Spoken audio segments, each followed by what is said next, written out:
देखिए दोस्तों, सबसे पहली बात तो ये है कि जो लोग ये सोच रहे हैं कि हम अधिकारियों से दबाव बना करके अपना कार्य पूरा करा लेंगे, मैंने पहले भी कहा था, हालांकि वीडियो पूरा सब लोग नहीं देखते हैं, तो सिर्फ अपडेट्स अगर होती दोस्तों तो चीज़ें सभी के सामने आ जाएंगी। लेकिन जब प्रयास संघर्ष कर रहे हैं हम लोग, या फिर जो भी अभी चीज़ें चल रही हैं उसे जानने के लिए वीडियो को आप सभी पूरा भी देखा करिए, सभी मित्रों से निवेदन है। और जब तक दोस्तों यहाँ पर शिक्षा मंत्री जी का, मुख्यमंत्री जी का निर्देश नहीं होगा, तब तक अधिकारी इसी तरह से टाल मटोल करते रहेंगे। और जो लोग कह रहे हैं कि आचार संहिता में सिर्फ अधिकारी ही सब कुछ कर सकते हैं, तो यूपी टेट आप सभी के सामने है। क्या यूपी टेट परीक्षा में मुख्यमंत्री जी के बिना सहमत, क्या बिना निर्देश के अधिकारी परीक्षा करवा लेते? तो थोड़ा सा चीज़ों को समझने का प्रयास किया करिए। कुछ लोग जो है सिर्फ अपने निजी स्वार्थ के लिए, या फिर जो भी आप समझ लीजिए, ठीक है, तो कहीं ना कहीं भर्ती फंसे, चाहे भर्ती हो या ना हो, उन्हें इससे मतलब नहीं होता। हालांकि बातें ऐसी होती है जैसे लगता है कि मानो भर्ती वो पूरी करा करके ही दम लेंगे, ठीक है। बाकी दोस्तों, सभी के द्वारा कुछ न कुछ प्रयास किया जा रहा है। किसी को पर्सनली टारगेट ना तो हमें करना है ना आपको करना है। और जब भी हम किसी को भी मैसेज करें, ट्वीट करें, जैसे शिक्षा मंत्री जी का पेज होता है, लाइव आते हैं, या फिर मुख्यमंत्री जी आते हैं, तो एडेड जूनियर शिक्षक भर्ती के संबंध में एक साथ कम से कम 200, 400, 500, 1000 कमेंट अगर वहाँ पे हो जाए, लेकिन ऐसा संभव ही नहीं लग रहा है। मैंने पिछले वीडियो के माध्यम से भी कहा था, उसके बाद जब भी लाइव होते हैं तो मैं कम्युनिटी पोस्ट के माध्यम से भी चीज़ें शेयर करता हूँ। लेकिन दोस्तों 10, 20, 25, 30 इतने ही पोस्ट हो पाते हैं ओवरऑल, ठीक है। मैं खुद जाकर इतने ही कमेंट हो पाते हैं उनकी पोस्ट पर।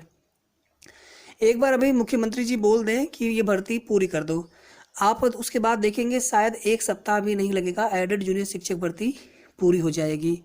और इसके पहले भी दोस्तों जब शिक्षा मंत्री जी ने निर्देश दिया था, उस समय भर्ती प्रक्रिया गतिमान तो हो गई थी, लेकिन दोस्तों 1 दिन 2 दिन अगर थोड़ा सा डिले होता है तो कहीं ना कहीं फिर हम तुरंत जो है शिक्षा मंत्री जी को झूठा मंत्री या फिर इस प्रकार की चीज़ें बोलने लग जाते हैं। तो थोड़ा सा आपा नहीं खोना चाहिए, संयमित होकर के ही हम कोई कार्य चाहे अधिकारियों से, चाहे मंत्री जी से, चाहे मुख्यमंत्री जी से निकलवा सकते हैं। और आज ही ये सब बातें मैं इसलिए कह रहा हूँ दोस्तों कि अगर ये भर्ती हमारी फंस गई, चुनाव के बाद, अगर चुनाव से पहले पहले अगर पूरी नहीं हो पाए, तो चुनाव के बाद आप वैसे भी देख रहे होंगे लगातार जो है, कभी आरटीआई डालकर, कभी जन सुनवाई पोर्टल के, हम आप तो भर्ती पूरी कराने के लिए पूछते हैं, कहीं कहीं पर उसमें जो पेपर लीक का प्रकरण है, जांच का विषय, बहुत सारे उसमें लोग बिंदु इंटरलिंक्ड करते हैं। भर्ती को दोबारा से करवाने के लिए, रद्द करवाने की भी कोशिश चल रही है।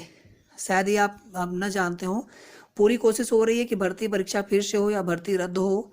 और अभी तक तो यही स्पष्ट नहीं हो पा रहा है कि कितनी सीटों पर ये लोग लिस्ट जारी करेंगे। और लिस्ट तो दोस्तों बहुत दूर की बात है, भर्ती हमारी अब यहाँ पे होना भी मुश्किल लग रहा है। और कहीं ना कहीं हमारा आपसी तालमेल इतना अच्छा होना चाहिए दोस्तों, हमारा आपसी जो संगठन है, ना कि हम एक दूसरे के ऊपर किसी भी तरह की कोई टीका टिप्पणी करें।